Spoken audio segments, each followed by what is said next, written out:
ഒരു വീഡിയോ ഇടാം, അതൊന്ന് കണ്ടിട്ട് വാ. ഒരു മനുഷ്യനെ കൂട്ടത്തോടെ ഒരു 30 യൂട്യൂബേഴ്സാണ് ഇടുന്നത്. എന്തിനാണ് ഒരു മനുഷ്യനെ ഇത്രമാത്രം ഇത് പിച്ച് ചീന്താൻ എന്ത് പാപം ചെയ്തു നിങ്ങളോട് ഞാൻ? കഥയറിയാതെ ദൈവത്തെ ഓർത്ത് പറയരുത്. യാഥാർത്ഥ്യം എന്താണെന്നുള്ളത് എൻ്റെ ഓപ്പോസിറ്റ് വന്ന പലർക്കും അറിയാവുന്ന കാര്യം തന്നെയാണ്. അറിയാൻ മേലാത്തവർ ഒരു ചാനലിൽ കുറച്ച് ബാക്ക്ഗ്രൗണ്ട് മ്യൂസിക്കും സ്ലോ മോഷൻ ഷോർട്സും കാണിച്ച് എന്നെ ചിത്രീകരിക്കുമ്പോൾ ഞാനിപ്പോഴും പറയാൻ ഞാൻ അങ്ങനെ ഒരു സ്ത്രീ അല്ല. എൻ്റെ ലൈഫ് വേറെയാണ്. എന്നെ അറിയാതെ ആരും ഒന്നും പറയണ്ട. ഞാൻ എങ്ങനെയെങ്കിലും ജീവിച്ച് പോയിക്കോട്ടെ. ഞാനിത് എല്ലാ യൂട്യൂബേഴ്സിൻ്റെ അടുത്തും പറയാണ്. നിങ്ങൾ എന്നെക്കുറിച്ച് നല്ലതും ഇടണ്ട, നിങ്ങൾ എന്നെക്കുറിച്ച് ചീത്തയും പറയണ്ട. ഞാൻ ജീവിച്ച് പോയിക്കോട്ടെ. ഇനി ഞാൻ കല്യാണം കഴിക്കൂ കഴിക്കാതിരിക്കൂ, ഇതെല്ലാം എൻ്റെ മാത്രമായിട്ടുള്ള പേഴ്സണൽ കാര്യമാണ്. നിങ്ങൾ യൂട്യൂബേഴ്സ് പൈസ ഉണ്ടാക്കാനാണെങ്കിൽ ചെയ്തോളൂ, സന്തോഷമുണ്ട്. എല്ലാ കുടുംബങ്ങളും നന്നായി ജീവിക്കണം. പക്ഷേ ഞങ്ങളെപ്പോലുള്ളവരെയും സാധാരണക്കാരെയും വലിച്ചു കയറി പേസ്റ്റാക്കിയിട്ട് നിങ്ങൾ 1 രൂപ ഉണ്ടാക്കല്ലേ. ഒരുപാട് പേരുടെ പ്രാക്കുകൾ അതിലുണ്ടാവും.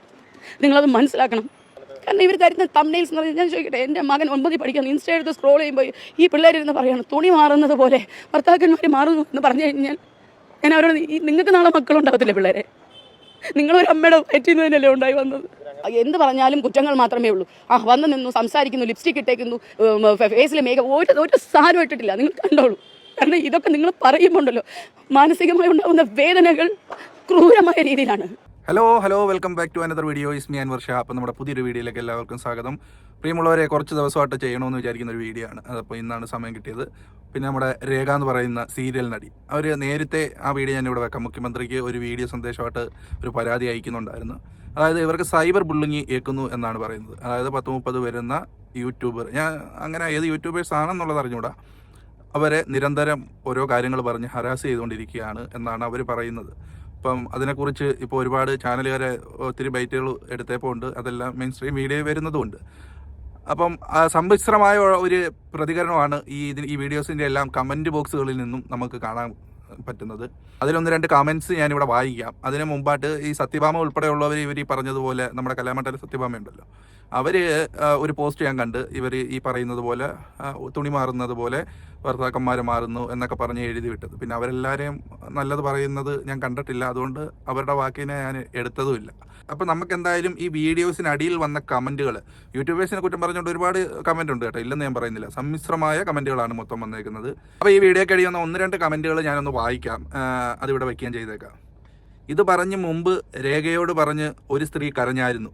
കർമ്മ, അതായത് ചെയ്തതിൻ്റെ ഫലമാണ് ഇപ്പോൾ അനുഭവിക്കുന്നു എന്നുള്ളതാണ് പറയുന്നത്.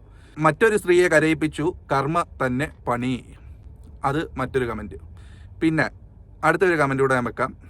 രേഖയോട് ഒരു വാക്ക്, എനിക്കിതിന് പറയേണ്ട കാര്യമില്ല, പക്ഷേ വർഷങ്ങൾക്ക് മുമ്പ് ഒരു ചാനലിൽ വന്നിരുന്ന് ഒരു സ്ത്രീയുടെ ഭർത്താവിനെയും കൊണ്ട് ഓർക്കുന്നു. അന്ന് ആ സ്ത്രീ കാലിൽ വീണ് കരഞ്ഞത് ഓർക്കുന്നു. ശരിയല്ലേ? ആ കുഞ്ഞുങ്ങൾ ഇപ്പോൾ എവിടെയാണ്? ഒരു സ്ത്രീക്കും ആ ഗതികേട് ഉണ്ടാകരുതെന്ന് അത് കണ്ട സ്ത്രീകൾ ആഗ്രഹിച്ചിരിക്കാം. അത് മറ്റൊരു കമൻറ്റ്. പിന്നെ അടുത്ത 1-2 കമൻറ്റ് കൂടെ ഉണ്ട്, അതുകൂടെ നമുക്കൊന്ന് വായിക്കാം. കഥയല്ല ജീവിതം എന്ന പരിപാടിയിൽ ഒരമ്മ 2 മക്കളെയും കൊണ്ടുവന്ന് കരഞ്ഞതോർക്കുന്നു. അവരുടെ ജീവിതം എന്തായോ എന്തോ. പണ്ട് കഥയല്ല ജീവിതം ഉണ്ടായിരുന്നു, അത് കണ്ടവർ ആരും ഒന്നും മറക്കില്ല എന്നതാണ് എൻ്റെ വിശ്വാസം. ഒരു കമൻറ്റ് കൂടെ ഉണ്ട്, അതുകൂടെ നമുക്കൊന്ന് വായിക്കാം. മറ്റൊരു സ്ത്രീയും പണ്ട് ഇതുപോലെ കരഞ്ഞിരുന്നു, ഓർമ്മയുണ്ടോ? മേഡത്തിന് ഓർമ്മകൾ ഇല്ല എങ്കിൽ കഥയല്ല ജീവിതം എന്ന പ്രോഗ്രാം കണ്ടാൽ മതി. രേഖ രതീഷ്. ഈ രേഖ എന്ന് പറയുന്ന നടി പണ്ട് മറ്റൊരാളുടെ ഭർത്താവിനെ സ്വന്തമാക്കിയെന്ന് പറഞ്ഞുകൊണ്ട് ഒരുപാട് വൈറലായ കഥയല്ലത് ജീവിതം എന്ന് പറയുന്ന ഒരു എപ്പിസോഡ് അമൃത TVക്കകത്ത് വരുന്ന പ്രോഗ്രാമിനകത്ത് കണ്ടിട്ടുള്ളവരാണ് നമ്മളെല്ലാവരും.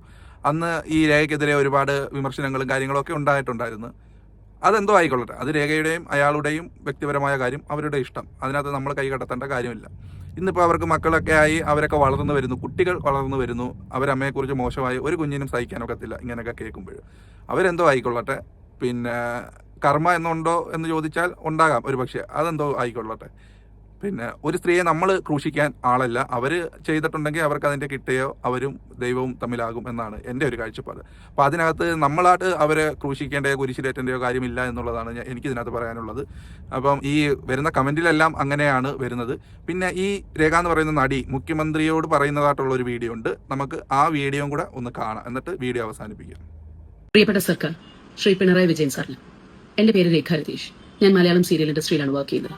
എനിക്കൊരു മകനുണ്ട്, 9ാം ക്ലാസ്സിൽ പഠിക്കുന്നു. കഴിഞ്ഞ 7-9 മാസങ്ങളായി എനിക്ക് ജോലിയില്ലാതെ ഞാൻ എൻ്റെ ഫ്ലാറ്റിൽ കഴിയുകയാണ് സർ. 2-3 മാസങ്ങളായി ഒരു കൂട്ടം യൂട്യൂബേഴ്സ് എൻ്റെ പിന്നാലെ എന്നെക്കുറിച്ച് വളരെ മോശമായ രീതിയിൽ ക്യാപ്ഷൻസ് കൊടുത്ത് ചിത്രീകരിക്കുകയും എന്നെ ജീവിക്കാൻ അനുവദിക്കാതെ എന്നെ സമ്മർദ്ദത്തിലാക്കുകയും ചെയ്യുന്നു. മാനസിക സമ്മർദ്ദം എനിക്ക് സഹിക്കാൻ പറ്റുന്നില്ല സർ. ഈടക്കാലങ്ങളായി നമ്മുടെ കേരളത്തിൽ ഒരുപാട് ജീവൻ പൊലിഞ്ഞു പോകുന്നുണ്ട് ഇങ്ങനെയുള്ള കാര്യങ്ങൾ കൊണ്ട്. ജീവിക്കാൻ വേണ്ടി ഒരുപാട് കഷ്ടപ്പെട്ട് മുന്നോട്ട് പോകാൻ ശ്രമിക്കുന്ന ഒരു സ്ത്രീയാണ് ഞാൻ, എന്റെ മകന് വേണ്ടിയിട്ട്. പക്ഷെ ഈ യൂട്യൂബേഴ്സ് കാരണം എനിക്ക് മുന്നോട്ട് ജീവിച്ചു പോകാനുള്ള ശേഷി ഇല്ലാതെ ആകുകയാണ്. മാനസികമായിട്ടുള്ള സമ്മർദ്ദം, എനിക്ക് ജീവിക്കാൻ പറ്റുന്നില്ല സർ. ഇങ്ങനൊരു വീഡിയോ ചെയ്യാനുള്ള കാരണം, എനിക്ക് എന്തെങ്കിലും സംഭവിച്ചാൽ തീർച്ചയായും എന്തുകൊണ്ട് എന്നുള്ളൊരു ചോദ്യം വന്നാൽ എന്നെ തേജോവധം ചെയ്യുന്ന ഈ യൂട്യൂബേഴ്സ് തന്നെയാണ് ഇതിന്റെ പിന്നിലുള്ള കാരണം എന്ന് എനിക്ക് അറിയിക്കണം. ഇതുകൊണ്ടെങ്കിലും ഇവിടെ അവസാനിക്കണം ഈ കാര്യങ്ങൾ. എന്നെ മാത്രമല്ല, എന്റെ ഫീൽഡിലുള്ള ഒരു കൂട്ടം ആൾക്കാരെ ഇതുപോലുള്ള കാര്യങ്ങൾ കൊണ്ട് ചൂഷണം ചെയ്യുന്ന ഒരുപാട് യൂട്യൂബേഴ്സ് ഉണ്ട്. ദയവേത് ഇതിനെതിരെ ശക്തമായ ഒരു തീരുമാനമെടുക്കണം. എനിക്ക് വേണ്ടി മാത്രമല്ല, ഇനിയുള്ള എന്റെ സഹോദരന്മാരും സഹോദരിമാർക്കും ഇങ്ങനെയുള്ള അനുഭവങ്ങൾ ഉണ്ടാകാതെ സർക്കാർ ഒരു തീരുമാനമെടുത്ത് ഇതിൽ നിന്നും ഞങ്ങളെ എല്ലാവരും രക്ഷിക്കണമെന്ന് താഴ്മയോടുകൂടി ഞാൻ അപേക്ഷിക്കുന്നു. ഇതാണ് ഈ മുഖ്യമന്ത്രിയോട് നടി രേഖ അഭ്യർത്ഥന നടത്തിയ വീഡിയോ. അപ്പോൾ ഇതിനകത്ത് അവർ പറയുന്നൊരു കാര്യമുണ്ട്. ഒരുപാട് പേര് അവരെ ക്രൂശിക്കുന്നു. അവർക്ക് ഈ സോഷ്യൽ മീഡിയയിൽ നമ്മൾ ഈ പറയുന്നത് പോലെ ട്രോളുന്നതും അല്ലെങ്കിൽ റിയാക്ട് ചെയ്യുന്നതും ഒക്കെ ഇഷ്ടപ്പെടുന്ന കുറച്ച് ആൾക്കാർ കാണും. കാര്യം അവരുടെ നിലനിൽപ്പ് അതിലായിരിക്കും. എന്നാൽ ഇഷ്ടപ്പെടാത്തതും മാനസികമായി പ്രയാസമുണ്ടാകുന്ന ഇതുപോലുള്ള കുറച്ച് ആൾക്കാരും കാണും. ഇപ്പോൾ ഈ സൈബർ ബുള്ളിങ്ങിൻ്റെ ഭാഗമായിട്ട് ഇവർക്ക് എന്തെങ്കിലും സംഭവിച്ചാൽ നാളെ അതൊരു വലിയ അപകടമായി മാറും, അല്ലെങ്കിൽ നാളെ അതൊരു വലിയ വാർത്തയായി മാറും. മനുഷ്യൻ്റെ മനസ്സാണ്. അപ്പം അവരെന്തോ ആയിക്കൊള്ളട്ടെ, അവരുടെ സ്വകാര്യതയിലേക്ക് ഇടിച്ചു കയറുവാനോ അവരുടെ ജീവിതം തകർക്കുവാനോ മുമ്പോട്ട് പോകല് എന്നുള്ളതാണ്. നമ്മുടെ യൂട്യൂബ് ആയിരിക്കാം, നമ്മുടെ ചാനലായിരിക്കാം, പക്ഷേ നമ്മൾക്ക് അത് പ്രതികരിക്കുമ്പോൾ മറ്റൊരാൾ അതിനെ എങ്ങനെ എടുക്കുന്നു എന്നുള്ളതും കൂടെ കണ്ടിട്ട് വേണം എന്നാണ് എനിക്ക് പറയാനുള്ളത്. ഈ ഒരു വീഡിയോ ഇപ്പം മെയിൻ സ്ട്രീം ചാനലുകൾ ഉൾപ്പെടെ ഒരുപാട് വരുന്നുണ്ട്. അതുകൊണ്ടാണ് ഈ വീഡിയോ ഞാനൊന്ന് ചെയ്യാമെന്ന് വിചാരിച്ചത്. അപ്പോൾ ഈ വീഡിയോ അവസാനം വരെ കണ്ട എല്ലാവർക്കും നന്ദി. വേറൊരു ടോപ്പിക്കും വിശേഷവുമായി നമുക്ക് വീണ്ടും കാണാം. അതുവരേക്കും എല്ലാവർക്കും ബൈ പറയുന്നു. താങ്ക്